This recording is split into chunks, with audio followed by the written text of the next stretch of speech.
Hello and welcome to today's video about 11 more habits for growing as a photographer. As you might imagine from the title 11 more habits, there is a previous video called 11 habits for growing as a photographer. Link for that is below. In addition, there is also a video series 11 habits for creating more interesting photos. I will also link to that below. So I'm a big fan of habits. Habits are behaviors we do over and over again that become integrated into our what we do. And then we don't even really have to think about them. They're just part of what we do. Think about tying your shoes, how you brush your teeth, how you dry yourself off after a shower, how you make scrambled eggs. All those things are habits.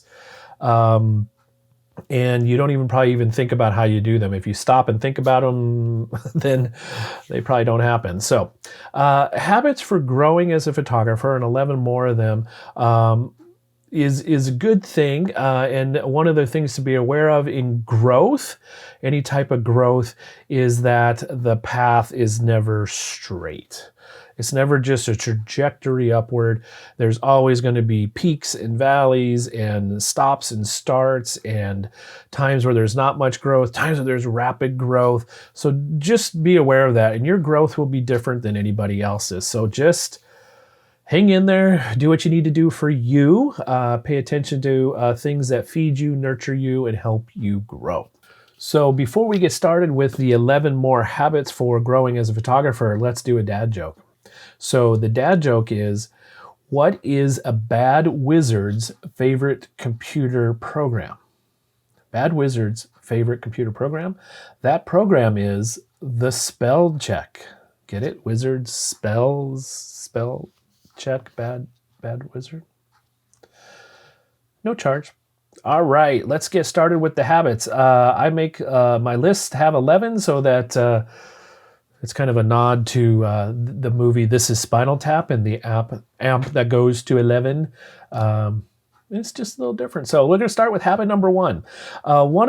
Before we do that, though, these habits will overlap a little bit. There will be places where they seem like they're saying the same thing, but maybe in a slightly different way, but that's how you get to a list of 11. So here we go. So habit number 1 is to be willing to make mistakes, to acknowledge that you are going to make mistakes. And here's what's good about and why this should be a habit is when you're making mistakes, it usually means you're trying something new. If you make mistakes when you're doing the thing for the 100th time, well then, that's a whole other video. But usually mistakes mean you've tried something new you've never done before, so you don't necessarily know what you don't know. So that's a good thing. So be aware that you're going to make mistakes. That's part of growing, is learning how not to do something. Now, having said that, let me caution or maybe make an obvious statement here. If you're being specifically paid to do something, photography, let's say you're being paid to take someone's portrait, that's not the time to make a mistake. Make the mistakes on your own time while you're learning and you're practicing, so that if someone is paying you to do something specific, you have the skills to do it. So be willing to make mistakes, be willing to acknowledge that, that's not quite what I wanted. It didn't work out the way I wanted. And then learn how to recover from that. Learn how to be resilient, because you are going to make mistakes. Learn how to find solutions on the internet through resources that you personally, so that you will use it as a path of growth, not a place of I'm done, I'm stopping here. So just be aware you're going to make mistakes. You're going to make mistakes. It's a sign of growth. That's how you learn new things. Remember, when you first started driving a car, I'm sure you made many, many mistakes. Stop signs and turn signals. And if you were learning on a manual transmission, you missed a gear or two. But when was the last time you really thought about the process of driving? Yeah. I hope you're paying attention while you're driving, but you probably haven't thought about the process. So make mistakes. You're trying new things, and that leads into the next habit number 2, which is try something new. One way to grow And one of the strongest ways to grow is to do things in a different way, to do something different. And in photography, there's lots of different things you can do. There's new gear, there's new techniques, there's new locations, there's new styles, there's new types of photography. So many different things you can do. I know I'm taking different photos than I was 10 years ago, than I was 5 years ago. I'm taking photos maybe of the same thing, but I'm doing it in different ways. So there's all sorts of newness things. And one of the awesome things about a habit of doing new things is it helps rewire your brain. It helps your brain be receptive and then be ready to create new things. So it's an exercise, just like if you exercise physically, your body is ready to do new things and different things and stronger things. Same thing with learning new things that exercise your brain, or that you will now be ready to do new things. It's hamster wheel kind of stuff. Goes around, comes around. All right, so try something new. Try something new. And know that while you're doing that, there's going to be mistakes. Give yourself time to make the mistakes. Don't expect to learn it on the first time. If you're doing something new, it might take 10 times. It might take 100 times. But if it's important enough, you will figure it out. All right, habit number 3. This is very kind of a specific habit, and I've heard a number of photographers talk about this, especially when they get a new lens, or because that's one of the things photographers often ask, what lens should I use for this or that? And the only way to really know that, and the way to grow in knowing that, is to use your lens. So I have a bunch of lenses. Well, they're down back there, but and I know pretty well how each of them is going to work, how they're going to behave. And one way to learn that is to limit yourself to a specific lens or a specific focal length if you have a zoom lens, and live with that for a period of time. Maybe say 1,000 photos. So you're going to take 1,000 photos, your next 1,000 photos. I know that sounds like a lot of photos, but it's not very many. You're going to take a certain number of photos, or for a certain length of time, I'm just going to use this lens. So then it becomes, you're used to how that lens, you become familiar with how that lens sees the world, how it fits with your style of composition, how it fits with the way the subjects you photograph. And you might find it doesn't fit. So maybe that lens was a mistake. So you learned something new in doing that. See how they're all connected? Yeah, so put that limit, that box around yourself to then help you also be more creative. When you've said, I'm just going to use this lens when you're used to using a different lens, now all of a sudden everything is literally looks different. So you have to find a way to make that work. So one way to approach this is if you have a zoom lens, let's say you have an 18 to 55 millimeter lens. So is to just for a certain amount of time, let's just say a month, you're going to take all your pictures at 18 millimeters or all your pictures at 55. Or those are the easy ones because they're at either end of the zoom. Your lens might have markings on it, so pick a number. Maybe you want to go with 23 or 35 or whatever, but one that you can repeat. That's a great way to go. If you have prime lenses, which are single focal length, just stick that on your camera, leave it there, call it good. Here's an example, reason why I think this can help you grow. For example, I tend to be a telephoto lens guy. So when I put wide angle lenses on, it really forces me to see things differently because it's a total view change from up close, personal, kind of intimate to the whole scene. So I have to think differently. I have to compose differently. I have to approach subjects differently, and that helps me grow. So try that. Give yourself a limit to use a lens. Use a specific lens you have in your arsenal or focal length on your zoom lens. Give that a try for a little bit of time. Number 4, which is kind of connected and leads on to that, is to set a limit. Set another limit. So why do limits help us grow?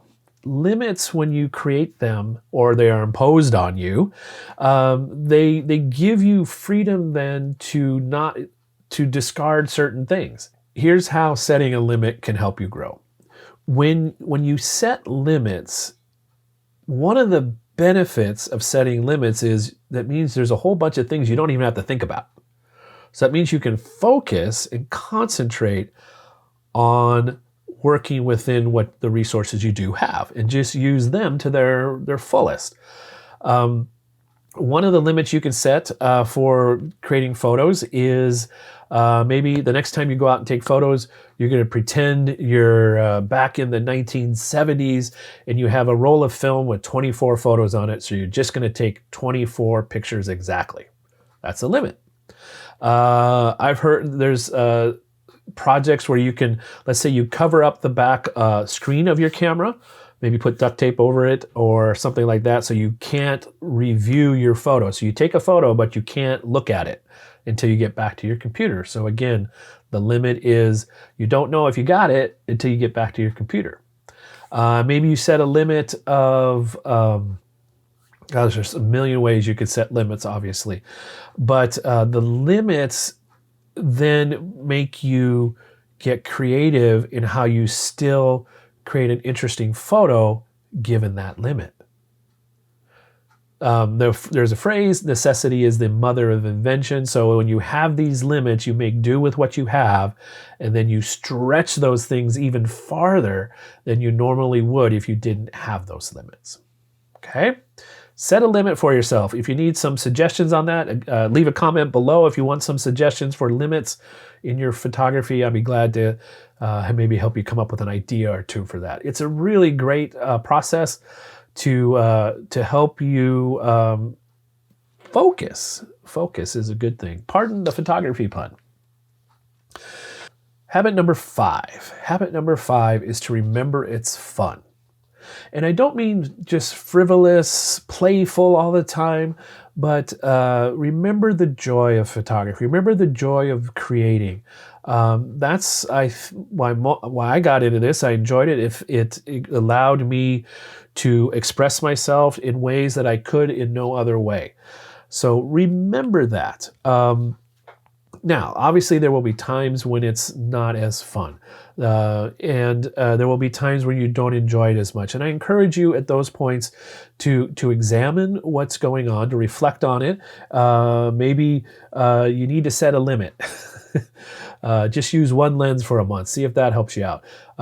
Sometimes you just need to jumpstart to recapture that spark. Take a step back and rediscover what makes it fun for you. Now, obviously, if you're doing a paid photography project, sometimes those will have elements that aren't as fun for you because it's not the type of thing that is as enjoyable. But that's okay because it helps you then do the fun stuff. Yeah, fun. All right, habit number 6. Habit number 6 to growing as a photographer is to go back to a place. I'm thinking specifically about location-based photography, so landscape or architecture or travel photography, where it's location-based. This kind of flies in the face of habit number 2, which is to do something new, but they're also connected. Here's how they connect. So combining familiarity with a new element, maybe again it's a new time of day, a different season, then hopefully can bring out the best of both worlds. Also, you can work at things you may have felt you missed or you didn't capture quite the way you wanted. Maybe you made a mistake because you were trying something new. If you go back another time or go back 10 times, now all of a sudden you've been able to create the image that you saw. Plus, going back, if you go back in a year or two from when you first went there, you're a different person. You will probably take and create different photos. So be aware of that. Going back to the place, combining the familiar with the new can really help you grow and try different things. Habit number 7 is to take more photos. Habit number 7, take more photos. What do I mean by this? taking more photos is our way as photographers. Think of it like a guitar player or anybody who plays a musical instrument. They rehearse, they warm up, they run scales, they learn a new song, they'll write a new song and then practice it till they can play it without even thinking. So taking photos is our warm up, our rehearsal, our practice. The only way to get better is to take more photos. How do you know how many more photos you should take? Well, that'll vary, I think, as you're on your growth pattern. If you feel like you're not growing, you're probably not taking enough photos. So take some more. How many? Well, until you feel like you're growing. It's really that simple. So take more photos.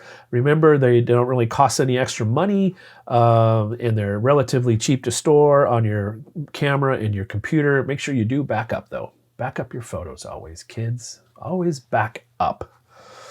Take more photos.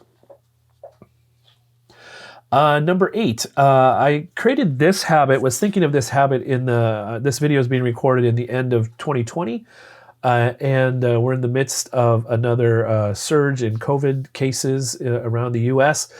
So we're restricted in what we can do. So there's been a limit placed on us where we can't travel as much. We're for both our own safety and just physically not permitted to do so.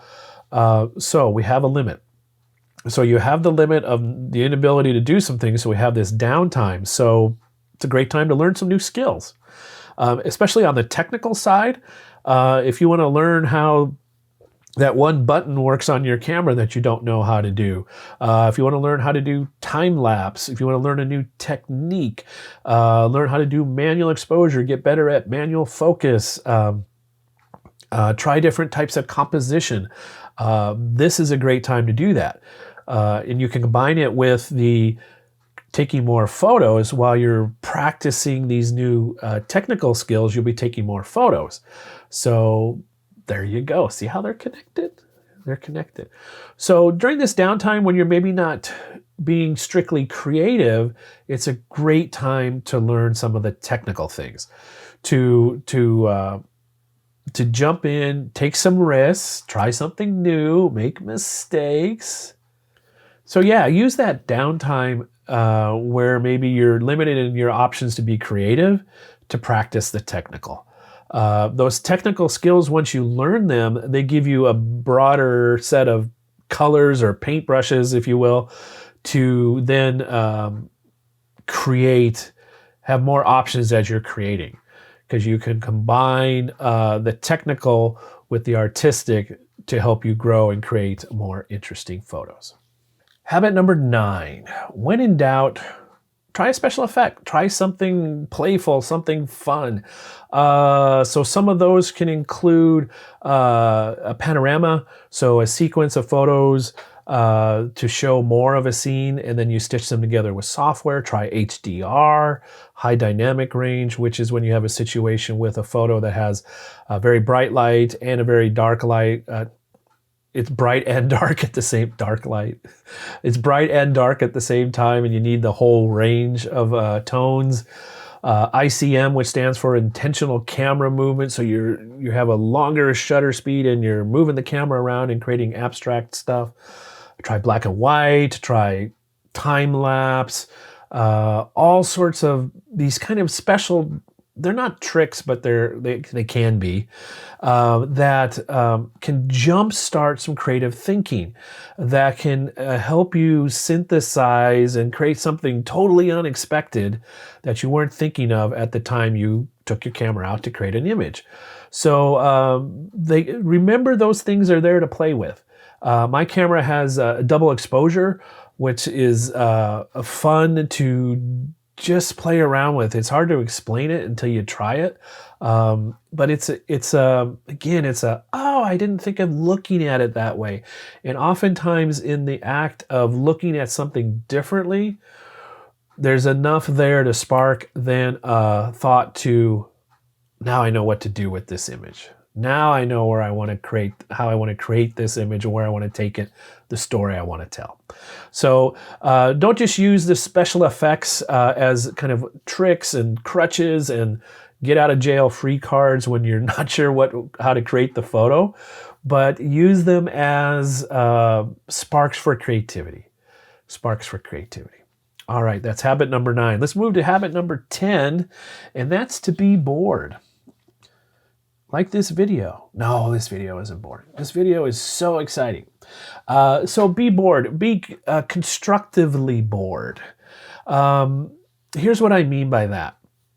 Our brain can be most creative when it is not overstimulated. When it's got room to kind of be idling and processing your problems, their thoughts, its solutions, generating solutions kind of in the background. This is why you have all your great ideas in the shower or right before you fall asleep. It's because your brain is working on stuff that you've been thinking about, and it's not filled with other stuff. So when you're waiting in line, you have those down moments. Don't just pick up your phone and go to Twitter or Instagram or wherever places you go to fill your brain with stuff. Let your brain idle. So when you're trying to create new things visually, if you're not visually stimulating yourself in a different way, that helps you then come up with those visual solutions. So maybe just close your eyes. Sometimes music helps me visually because it's a different stimuli. Go for a walk. Take your camera with you and go for a walk. Let your brain have some space to breathe, some space to float. Daydream. Just take a deep breath. And give yourself some space, if you can, every day. If you're aware of the fact that every time you have a down moment, you get your phone out like I tend to do, and you wonder why you're not being as creative as you would hope, that might be the answer. It's because you got your phone out. So I love my phone. I love phones. I'm so glad we have them, but they can also get in the way of creating new things because you're soaking in stuff that other people have created. Okay, so try and put your phone down, your iPad, your TV, and your TV show reruns, and your Netflix. And all right, so let your brain have some space to breathe. Downtime. Okay. All right, so we're on the last habit here for growing as a photographer. And this habit is to start a personal project. And what is a personal project? It's basically a homework assignment you give yourself around photography. So the varieties, the options here are endless. Here's some common things to keep in mind. First, it should be something that you want to do. Something you want to do. Create a timeline for it. It should have okay, I'm going to start it here, end it here. It should have some kind of expected result. I'm going to create photos of this, that, or the other thing. How many, maybe? Measurable is a good thing. And what else should it have? It should be doable, but it also should help you stretch. So, it should be very personal. That's why it's called a personal project. So what are some examples? Let me think. So maybe you look at all the other habits. Make mistakes, try something new, set some limits, try a special effect, be bored. So if you think about all those other habits, how can I then craft something with that has some meaning that will help me grow? And personal projects can be, maybe they last a week, maybe they last a month, maybe they last 10 years. They can be as whatever you need it to be. And maybe you're working on 3 or 4 different personal projects at the same time, or 10, or you work on one a decade. But again, personal projects should be something that has meaning to you. And if you're not sure what to do to create a personal project and you'd like some advice, just leave a comment below, and I'd be glad to maybe help you create one. If you've ever done a personal project and want to share what you did, I would love to have those in the comments below as well.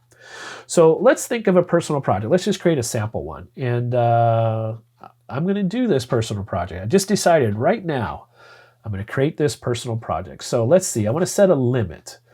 I'm recording this at the just after Thanksgiving in 2020. So I'm going to set a limit that I will be done with this project on January 1, well, December 31. So we're going to end this year. Let's see, personal project. What else should I do?